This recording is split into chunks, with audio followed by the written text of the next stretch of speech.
સુરતથી વધુ સમાચાર છે। 5 કરોડની લૂંટનો ભેદ ઉકેલાઈ ચૂક્યો છે। વલસાડની આરોપીની ધરપકડ થઈ ચૂકી છે। ઇનોવા કારમાં 4 શખ્સોએ આ લૂંટને આચરી હતી। જો કે રાહતની વાત એ છે કે કરોડોની લૂંટનો આ ભેદ ઉકેલાઈ ચૂક્યો છે અને વલસાડથી આરોપીની ધરપકડ થઈ ચૂકી છે।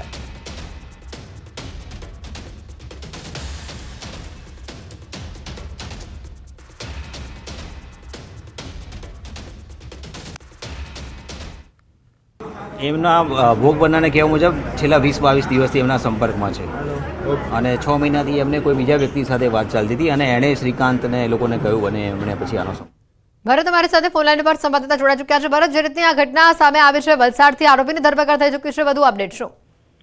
બિલકુલ, સુરતથી જે લૂંટની ઘટના બની હતી, આરોપીઓ મુંબઈ તરફ ભાગી રહ્યા હોવાના મેસેજ મળ્યા હતા। આથી સુરતથી લઈ અને મુંબઈ સુધીની પોલીસને એક્ટિવ કરવામાં આવી હતી। વલસાડ જિલ્લા પોલીસ પણ એલર્ટ મોડ પર હતી। એ દરમિયાન પોલીસની નાકાબંધી દરમિયાન વલસાડના પારડી પલસાણા નજીકથી આ લૂંટના 2 આરોપીઓ અત્યારે પોલીસના હાથે ઝડપાયા છે। વલસાડ જિલ્લા એલસીબી અને એસઓજી પોલીસે ફરાર થઈ રહેલા 2 આરોપીઓ પાસેથી લૂંટનો કેટલોક મુદ્દામાલ પણ કબજે કર્યો છે। જોકે અત્યાર સુધી પોલીસના હાથમાં માત્ર 2 આરોપીઓ જ લાગ્યા છે। બાકીના આરોપીઓ હજુ સુધી ફરાર છે। આથી વલસાડ જિલ્લાની પોલીસ અત્યારે ફરાર આરોપીઓ સુધી પહોંચવા તપાસનો ધમધમાટ શરૂ કર્યો છે। વલસાડ જિલ્લાના તમામ જે રસ્તાઓ છે ત્યાં આગળ ચેકિંગ જે છે પોલીસની પેટ્રોલિંગ વધારી દેવામાં આવી છે। સાથે જ આપણે જણાવી દઈએ કે વલસાડ જિલ્લાની આસપાસની અંદર સંઘપ્રદેશ, દમણ અને દાદરનગર હવેલીની સાથે મહારાષ્ટ્રની પણ હદ લાગે છે। આથી ગુજરાતની જે હદો છે એ બાજુના સંઘપ્રદેશ અને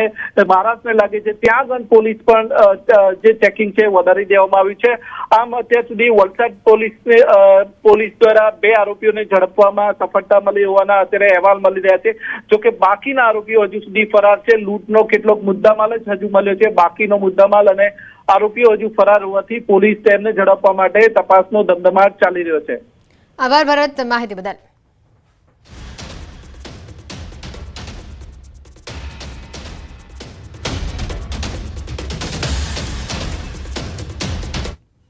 દાહોદથી અન્ય સમાચાર આવી રહ્યા છે। 6 વર્ષીય બાળકીના મૃતદેહ મામલે હવે મોટો ખુલાસો અહીંયા સામે આવી રહ્યો છે। બાળકીનું મોઢું દબાવીને તેની હત્યા કરવામાં આવી હોવાનું સામે આવ્યું છે। ફાઇનલ પીએમ રિપોર્ટમાં આ મોટો ખુલાસો સામે આવ્યો। શાળાના કમ્પાઉન્ડમાંથી વિદ્યાર્થીનીનો મૃતદેહ મળી આવ્યો હતો। શાળા છૂટ્યા બાદ મોડે સુધી બાળકી ઘરે ન પહોંચતા તેની શોધખોળ હાથ ધરવામાં આવી હતી। જિલ્લા પોલીસ વડા, એલસીબી અને સ્થાનિક પોલીસે સમગ્ર મામલે તપાસ હાથ ધરી હતી।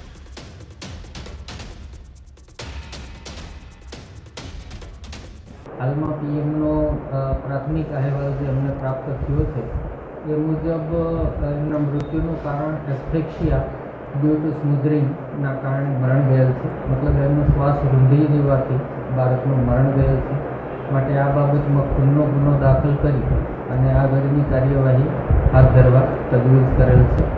આ ઉપરાંત એમના સ્ટમકમાંથી જે સેમ્પલો લેવામાં આવ્યા છે અને હિસ્ટોપેથોલોજી વગેરે માટે ફોરેન્સિકમાં મોકલવામાં આવશે અને જેના આધારે ફાઇનલ કોઝ ઓફ ડેથ। રાજ્ય સરકારના મંત્રી આરોગ્ય કેન્દ્રની પોલ અહીંયા ખોલી નાખી છે। મુકેશ પટેલે ઓલપાડ આરોગ્ય કેન્દ્રની મુલાકાતે પહોંચ્યા। 22 કર્મચારી પૈકી માત્ર 5 કર્મચારી હાજર જોવા મળ્યા। 2018માં ફળવાયેલું સોનોગ્રાફી મશીન હજી પણ પેક હાલતમાં છે।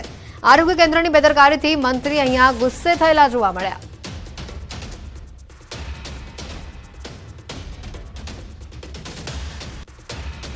તો તમારા આ 22 માંથી ખાલી 5 હાજર છે। તમારા સુપ્રિન્ટેન્ડન્ટ રોજ 1 થી 4 માં એ ઘરે ચાલ્યા જાય, જહાંગીરપુરા સુરત, ઓલપામાં નોકરી કરીને સુરત ચાલ્યા જાય, એ કેમ ચાલે?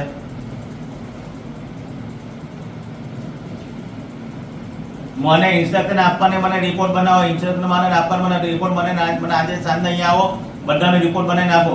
આ તમારા રેડિયોલોજીસ્ટ છે એને અહીંયા એને એમાં મૂક્યો છે, ડેપ્યુટેશન પર છે, બાયોમેટ્રિક કરીને ચાલ્યા જાય, આમ ચાલે?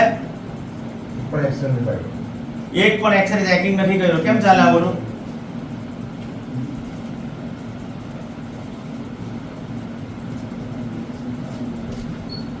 મને આજે સાંજ સુધી બધો રિપોર્ટ જોઈએ।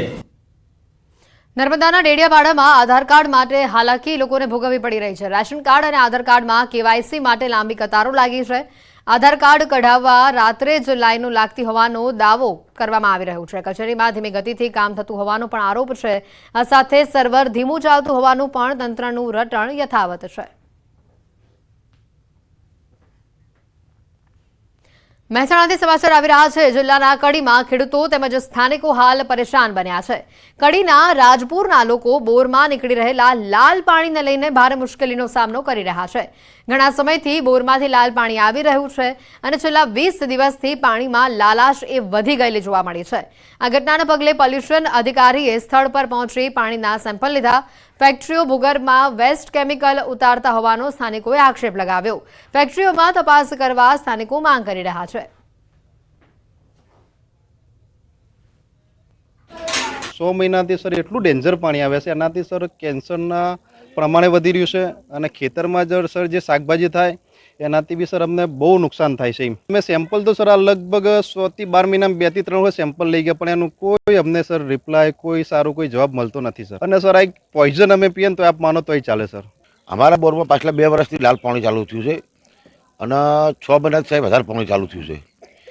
અમારા આજુબાજુ કેમિકલની કંપનીઓ સાહેબ 20 થી 25 હશે કંપનીઓ, બધા ડ્રિલિંગ કરીને જમીનમાં પાણી ઉતારે છે અને એ જમીનમાં પાણી ઉતારે છે એટલે અમારે અહીંયા આગળ પાણીની બહુ તકલીફ પડે છે અને કેમિકલવાળું પાણી આવે છે. ઓછામાં ઓછા લગભગ અમારા રાજપુર ગામમાં 20 બોરમાં પાણી આવતું હશે કેમિકલનું. બોરમાંથી જે કલરવાળું પાણી આવે છે એટલે બોરના સેમ્પલ લઈ એના પેરામીટર ચેક કરી જે તે ઇન્ડસ્ટ્રી લાગતી વળગતીમાં જાણવા મળશે એની પર કડક એક્શન વડી કચેરી ગાંધીનગરથી લેવામાં આવશે.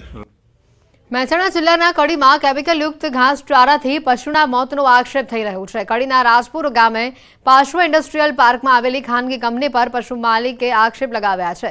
પશુ માલિકે કહ્યું કે કંપનીનું કેમિકલ ઉડીને ઘાસચારા પર પડ્યું અને આ ઘાસચારો ખાવાથી પશુઓના મોત થયા. આ મામલે પોલ્યુશન વિભાગના અધિકારીઓએ સ્થળ પર પહોંચી કેમિકલવાળી માટીના પોલ્યુશન વિભાગે સેમ્પલ એકઠા કર્યા. પશુ માલિકે કહ્યું કે પીએમ રિપોર્ટમાં પણ કેમિકલયુક્ત ઘાસચારો ખાવાથી મોત થયું હોવાનું સામે આવ્યું છે. આ કંપનીમાંથી જે કેમિકલ ઉડી અને પાઇપ ફાટીને મારી આ ખેતરના ઘાસચારા પર પડ્યું હતું અને આ ઘાસચારો હું કાપીને ઘરે લઈ ગયો હતો અને એના લીધે એના પેટમાં પોઈઝન થઈ ગયું. મેં રિપોર્ટે કરાયા અને એનું પોસ્ટમોર્ટમે કરાયું તો એના રિપોર્ટમાં એ જ આવે છે કે આ કેમિકલના લીધે ઘાસચારો ખાઈ ગઈ છે ભેંસો અને એના લીધે એને પોઈઝન થઈ ગયું છે. ફરિયાદ અન્વયે જો ભેંસો જે મરી ગઈ છે એ કંપનીની પાછળ જે કંઈ જાણવા મળ્યું છે એના સોઇલના સેમ્પલ લીધા છે. ફરિયાદીએ જણાવ્યું કે આ જગ્યા ઉપરથી જે કંઈ ભેંસોને મરી ગઈ છે તો એ જગ્યા ઉપર ને સોઇલમાં શું કન્ટામિનેશન છે કે એ માટે ચેક કરવા માટે સેમ્પલ લીધા છે. વડોદરામાં મનપાના અણઘડ વહીવટથી ઈ રિક્ષાઓ હાલ ધૂળ ખાઈ રહી છે. સત્તાધીશોના વધુ એક અણઘડ વહીવટથી આ લાખો રૂપિયાના ખર્ચે વસાવેલી ઈ રિક્ષાઓ ભંગાર બની ચૂકી છે. ડોર ટુ ડોર કચરાના કલેક્શન માટે ઉપયોગમાં લેવાતી ઈ રિક્ષાની દરકાર ન લેવાય. 5 વર્ષ અગાઉ વુડા દ્વારા ભાયલી ગ્રામ પંચાયતને આ ઈ રિક્ષા ફાળવવામાં આવી હતી. તંત્રના 2 વિભાગો વચ્ચે સંકલનના અભાવે પ્રજાના પૈસાનો વેડફાટ કરાયો. આવારા તત્વોએ ઈ રિક્ષાનું ભંગાર વેચી નાખ્યું તો ચાર્જિંગ પોઈન્ટના વાયરો અને કેટલાક બોર્ડ પણ ચોરાઈ ચૂક્યા છે. અધિકારીઓની લાપરવાહીના કારણે ઈ રિક્ષા ધૂળ ખાતી હોવાનો કોંગ્રેસ નેતા ચંદ્રકાંત શ્રીવાસ્તવે આરોપ લગાવ્યો છે. તો બીજી તરફ સ્ટેન્ડિંગ કમિટીના ચેરમેને જણાવ્યું કે ઈ રિક્ષાના કેટલાક પાર્ટ્સ બગડી ગયા છે જે રિપેરિંગ કર્યા બાદ ઉપયોગમાં લેવામાં આવશે.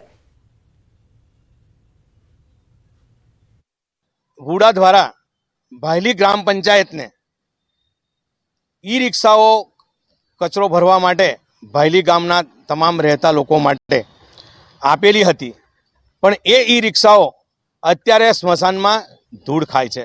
અધિકારીઓ ફક્ત 8 કલાક અને નોકરીમાં કેટલા રૂપિયા મળે છે અને એના સિવાય બીજા કેટલા રૂપિયા મળે છે એની જ શોધમાં હોય છે. બાકી નાગરિકોને સાચી દિશામાં કામ કરવા માટે બહુ ઓછા લોકો રહી ગયા છે. એની બેટરી અને સ્પેર પાર્ટ્સ બગડી ગયેલા છે જે રિપેરેબલ નથી, છતાં એક્સપર્ટ દ્વારા એનું એસેસમેન્ટ કરી અને ઉપયોગમાં આવતી હોય, રિપેરેબલ હોય તો એને કરાવી અને એના કોઈ અન્ય ઉપયોગમાં લેવાતી હશે તો એની ચકાસણી કરવામાં આવશે. તરણેતરના મેળામાં સર્જાયેલા વિવાદને લઈને કેબિનેટ મંત્રી મુળુ બેરાએ નિવેદન આપ્યું છે. તેમણે કહ્યું કે તરણેતરના મેળામાં જે સમાચાર છે તે મુદ્દે તપાસ કરવા તેઓએ જણાવ્યું છે. તપાસ બાદ પગલાં લેવામાં આવશે. જે કસૂરવાર હશે તે વ્યક્તિ સામે પગલાં લેવાનું તેઓએ જણાવ્યું છે.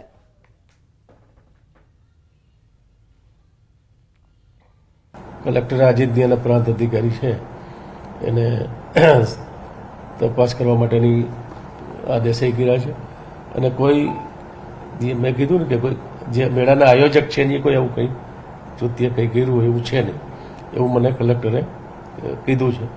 પણ કોઈ અન્ય વ્યક્તિઓએ આવું કંઈ હશે તો એની અમે જે પગલાં લેવાના થતા હોય એ 100% જિલ્લા મેજિસ્ટ્રેટ તરીકે અને જિલ્લા પ્રશાસન તરીકે કલેક્ટરશ્રી લેશે. સુરેન્દ્રનગરથી પણ સમાચાર આવી રહ્યા છે. તરણેતરના મેળામાં વાયરલ વિડીયો મામલે તપાસ થઈ રહી છે. સુરેન્દ્રનગર ઇન્ચાર્જ કલેક્ટરે તપાસના આદેશ આપી દીધા છે. વાયરલ વિડીયોની ખરાઈ કર્યા બાદ કાર્યવાહી હાથ ધરાશે. વાયરલ વિડીયો સાચો હશે તો કાર્યવાહી હાથ ધરાશે. પ્લોટ રાખનાર, હરાજી કરનાર એજન્સી સામે પણ કાર્યવાહી થશે. મોતના કુવાના સંચાલક સામે પણ કડક કાર્યવાહી કરવામાં આવશે. ચોટીલા પ્રાંત અધિકારીને પણ હાલ તપાસ સોંપાઈ છે. તરણેતરના લોકમેળામાં અભદ્ર ડાન્સનો વિડીયો વાયરલ થયો છે. લોકમેળામાં મોતના કુવાના સ્ટેજ ઉપર યુવતીઓના ઠુમકા સામે આવ્યા. વિડીયો જે છે એ તત્કાલીન સમયે આવા કોઈ કાર્યક્રમો ત્યાં થયેલા હતા કે કેમ, એના માટે એની વિડીયોની અધિકૃતતા અને આ વિડીયો કોઈ મોર્ફ કરેલા છે કે કેમ એની અધિકૃતતા પણ અમે ચકાસી રહ્યા છીએ. તપાસ અમે પ્રાંત અધિકારી શ્રી ચોટીલાને તાત્કાલિક અસરથી સુપ્રત કરી દીધી છે. એની અધિકૃતતાની એક બાબતે ચકાસણી થઈ જાય અને આવી કોઈ પ્રવૃત્તિ ત્યાં થઈ હશે તો તરણેતરનું મેળાનું જે આયોજન છે એ ગ્રામ પંચાયત કરતી હોય છે અને એના જે ઓપ્શન જે પ્લોટોની હરાજી હોય છે જે એજન્સીને આપવામાં આવેલી હોય, જે કોઈ પ્લોટમાં આવી પ્રવૃત્તિ થઈ હશે તો એ પ્લોટ ધારક એજન્સી વિરુદ્ધ અમે કડકમાં કડક કાર્યવાહી કરીશું. આણંદથી સમાચાર છે. ભૂતિયા શિક્ષકો પર સૌથી મોટો ખુલાસો સામે આવ્યો છે. નોકરીમાં બેદરકારી દાખવનાર શિક્ષકો સામે કાર્યવાહી હાથ ધરાશે. આણંદના શિક્ષકોને બરતરફ કરાયા છે. એનઓસી લઈને રજા ઉપર ગયેલા શિક્ષકો હજી સુધી પરત નથી ફર્યા. એનઓસીની મુદત પૂર્ણ થયા બાદ પણ તેઓ પરત નથી ફર્યા. ઉમરેઠ, સુચિત્રા, ખંભાત, તારાપુરના છે શિક્ષકો. જિલ્લા પ્રાથમિક શિક્ષણ વિભાગે હાલ કાર્યવાહી કરી છે. આણંદ જિલ્લા પંચાયતે શિક્ષણ વિભાગને જાણ કરી હતી.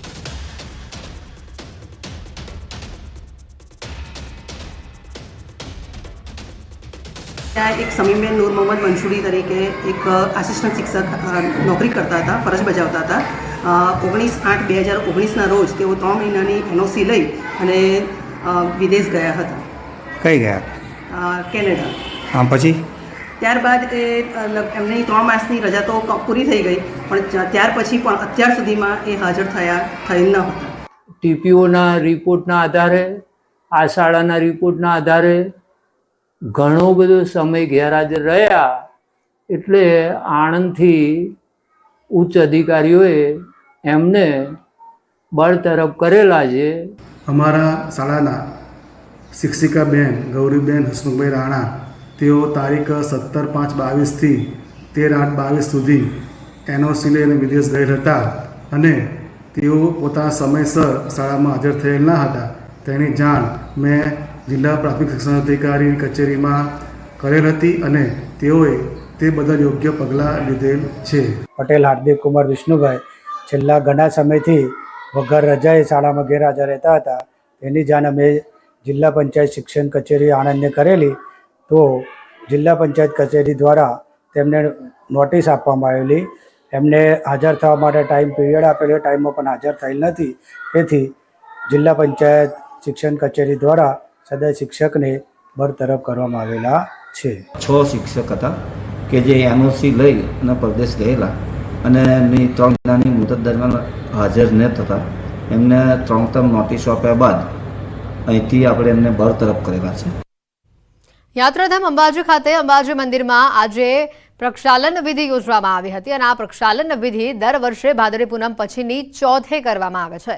ખાસ કરીને આ વિધિ એટલા માટે કરવામાં આવે છે કે ભાદરવી પૂનમના મેળા દરમિયાન લાખો શ્રદ્ધાળુઓ દૂર દૂરથી પગપાળા ચાલી અંબાજી મંદિરે દર્શન કરવા આવે છે અને ઘણા યાત્રિકો સીધા ચાલીને મંદિરે પહોંચતા હોય છે. તેવામાં મંદિરની સ્વચ્છતા સાથે પવિત્રતા જાળવવા માટે આ પ્રક્ષાલન વિધિ કરવામાં આવે છે.